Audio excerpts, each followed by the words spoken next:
Pleurer, est-ce un signe de faiblesse, un manque de foi ou un état d'âme dû à une circonstance, une épreuve, une maladie, une joie, une bénédiction, un bonheur? Ne pleure pas, sois fort, arrête de pleurer. N'as-tu pas confiance en Dieu?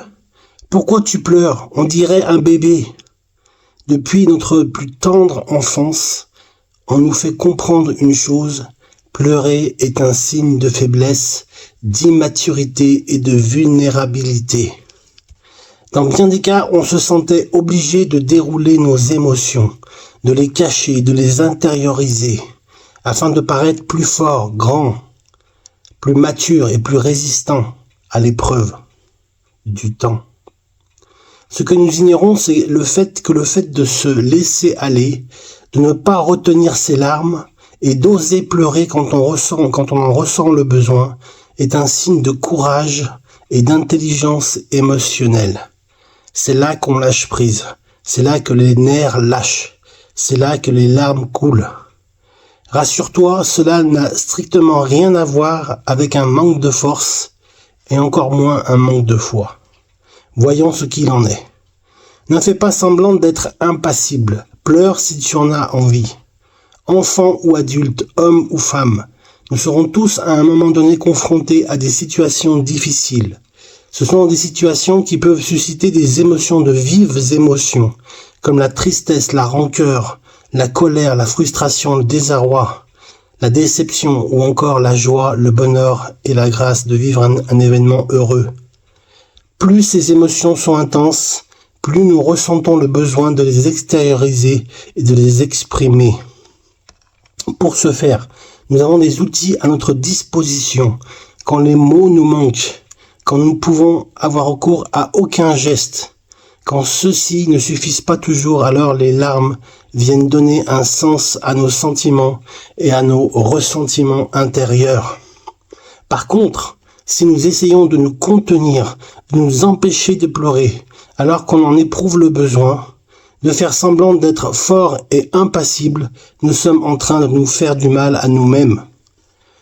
Toutes ces frustrations, colères, tristesses et émotions que l'on avait essayé de refouler, de rechigner, de ne pas accepter, finiront par exploser au moment où l'on s'y attend le moins. Et tu l'auras compris, mon ami, les conséquences peuvent être fatales et désastreuses. Alors pleurer n'est pas un manque de foi, nullement.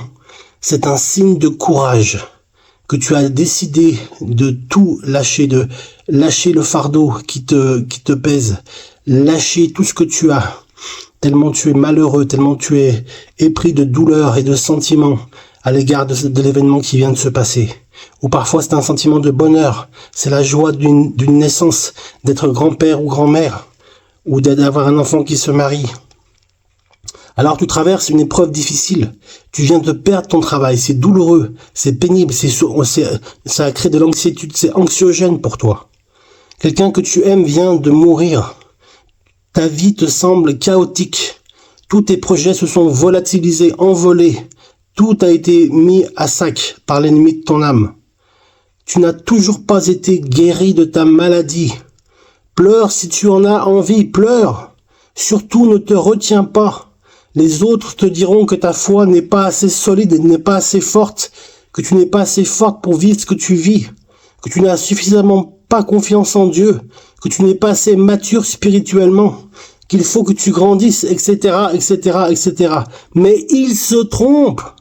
Jésus, ayant embrassé notre nature humaine, notre condition humaine, a lui-même pleuré au jardin de Gethsémane, nous dit la Bible, la parole de Dieu. Il a versé des grosses larmes, après avoir vu les proches de Lazare pleurer la dépouille de ce dernier. Jésus a également pleuré à Jérusalem, quand il voyait les péchés passés et futurs des hommes sur cette ville sainte, la ville de Jérusalem. Christ a sangloté dans le jardin des Oliviers, avant sa crucifixion. Était-ce un manque de foi ou un signe de faiblesse selon vous?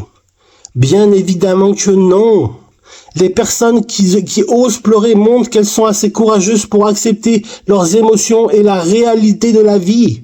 Tout comme on rit sans se sentir coupable, tu es libre de pleurer sans avoir à te justifier ou à t'excuser. Si ça te fait du bien, pleure. Pleure, mon ami. De joie ou de peine.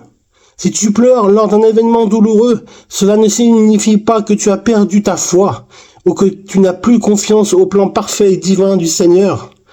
C'est juste que tu t'écoutes et que tu t'autorises à exprimer ce que tu ressens au fond de toi-même. Tu es vrai et sincère avec toi-même, égal à toi-même. Pleure pour mieux rebondir. Amen. Il faut rebondir. Quand on est au fond de la piscine, on met un grand coup de pied et on remonte à la surface et on refait surface et on continue à se battre dans cette vie terrestre qui est si douloureuse parfois et si sévère avec nous, qui ne nous fait aucun cadeau. Pleurer lorsqu'on traverse une période trouble, c'est oser faire face à ses émotions négatives. Ce n'est qu'en étant sincère et en phase avec soi-même que l'on pourra ensuite réfléchir pour mieux rebondir. Après avoir pleuré, nous avons cette agréable sensation de légèreté. Le cœur est plus léger, on se sent mieux, car nous avons été capables d'extérioriser tout ce qui nous stressait et nous rongeait à l'intérieur de nous-mêmes, à l'intérieur de notre cœur. Amen. Nous avons extériorisé l'intérieur de notre cœur. Néanmoins, une fois cet épisode passé, tu dois relever la tête. Amen. Et affronter tes problèmes avec l'aide de Dieu. Ce n'est plus le moment de se lamenter. Il est temps de retrouver une solution, d'agir et de faire face à la vie, au combat de la vie, toujours sous la houlette de l'Esprit Saint. Que les choses soient claires, mon ami. Pleurer, ça fait du bien. Mais s'apitoyer sur son sort pendant des semaines et des mois sans bouger de son lit, sans sortir de sa chambre, sans aller travailler, c'est ça qui est un signe de manque de foi, de faiblesse et d'irresponsabilité. Alors, Ecclésiaste au chapitre 3, versets 1 à 7 nous dit « Il y a un temps pour tout, un temps pour toutes choses sous les cieux, un temps pour pleurer et un temps pour rire, un temps pour se lamenter et un temps pour danser, un temps pour lancer des pierres et un temps pour ramasser des pierres, un temps pour embrasser et un temps pour s'éloigner des embrassements, un temps pour déchirer et un temps pour coudre, un temps pour se taire et un temps pour parler. » Cesse de te culpabiliser, mon ami. Le Seigneur est là, il est avec toi. Il te tient dans sa main. Quand tu as envie de pleurer, arrête de te sentir faible à chaque fois que tes larmes viennent pointer le bout de leur nez. Ne te retiens plus. Quand tu es en besoin de pleurer, pleure et accepte tes émotions. Ne les fuis pas surtout. Si c'est en pleurant que tu peux t'apaiser, alors pleure. Soulage cette douleur qui te hante, puis rebondis et sois fort. Sois fort, prends courage, car Dieu est avec toi. Sois béni, mon ami. Amen.